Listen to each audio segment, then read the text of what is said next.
नमस्कार मंडळी, स्वागत आहे तुमचं आपल्या खाद्य श्रीमंती या यूट्यूब चॅनेलवर. उपवास म्हटलं की काहीतरी खास खावंसं वाटतं आणि घरभर येणारा सुगंध मनाला भूक लावून जातो. आज आपण बनवणार आहोत वरून कुरकुरीत आणि आतून मऊ असा साबुदाणा वडा. त्यासाठी लागणारं साहित्य पाहूया. इथे मी 1/2 किलो साबुदाणा घेतला आहे. स्वच्छ धुवून रात्रभर भिजवला आहे. भिजवताना साबुदाणा भिजेल इतपतच पाणी टाकायचं आहे. इथे भाजलेल्या शेंगदाण्याचा कूट करून घेतला आहे. 2 मोठ्या आकाराचे बटाटे उकडून साल काढून घेतले आहे. तेल, जिरे, पुरतं मीठ, बारीक चिरलेली कोथिंबीर आणि बारीक चिरलेली मिरची घेतली आहे. आता इथे आपण एक मोठा बाउल घेतला आहे. त्याच्यामध्ये भिजलेला साबुदाणा टाकून घ्यायचा आहे. आता याच्यामध्येच आपण भाजलेल्या शेंगदाण्याचा कूट घ्यायचा आहे. आता येथे थोडीशी कोथिंबीर टाकून घ्यायची आहे. बारीक चिरलेली मिरची टाकून घ्यायची आहे. मिरचीचं प्रमाण तुम्ही आपल्या आवडीनुसार करू शकता, कमी जास्त. आता इथे आपण उकडलेले बटाटे घेतलेले आहेत. ते सुद्धा याच्यात टाकून घ्यायचे आहेत. हातानेच कुस्करायचे आहेत, जास्त बारीक करायचे नाहीत. आता हे व्यवस्थित मिक्स करून घ्यायचं आहे.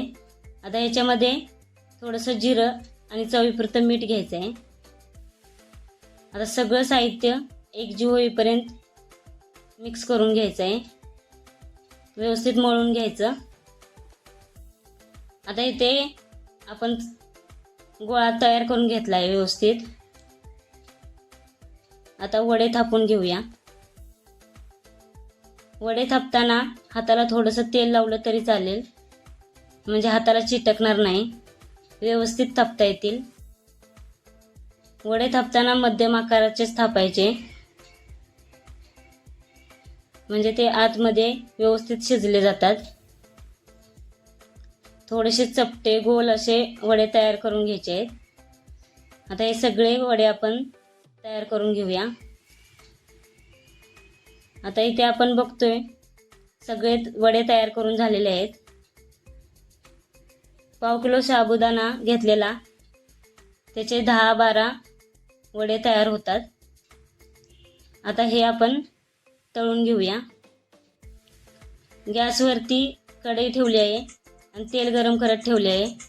तेल गरम झालंय. आता याच्यामध्ये वडा सोडून घेऊया. वडा सोडला की 1 मिनिटभर गॅस फास्ट ठेवायचा आहे आणि नंतर स्लो करायचा आहे. गॅस मध्यम ठेवूनच वडे तळायचे आहेत, म्हणजे ते आजपर्यंत व्यवस्थित भाजले जातात. वडे तळताना लगेचच परतण्याची घाई करायची नाही.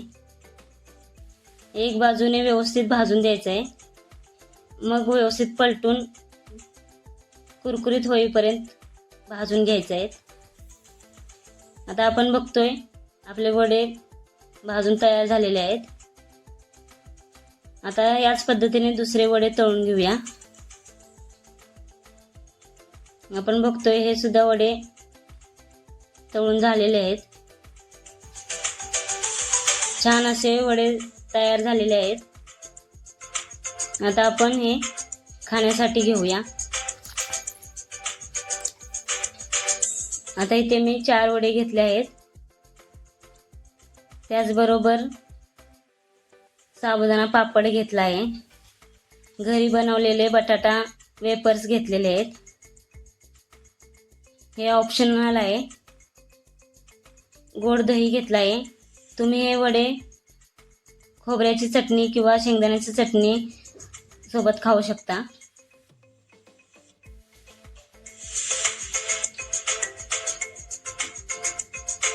नमस्कार.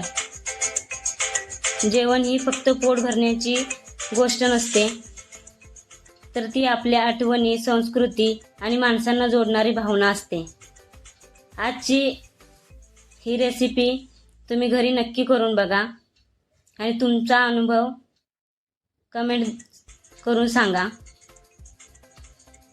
व्हिडिओ आवडला असेल तर लाईक करा, शेअर करा आणि खाद्य श्रीमंती परिवाराचा भाग बनण्यासाठी चॅनलला सबस्क्राईब करायला विसरू नका.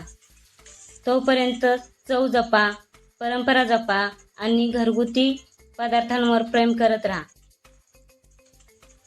आपण पुन्हा भेटूया नवीन रेसिपीसह. धन्यवाद.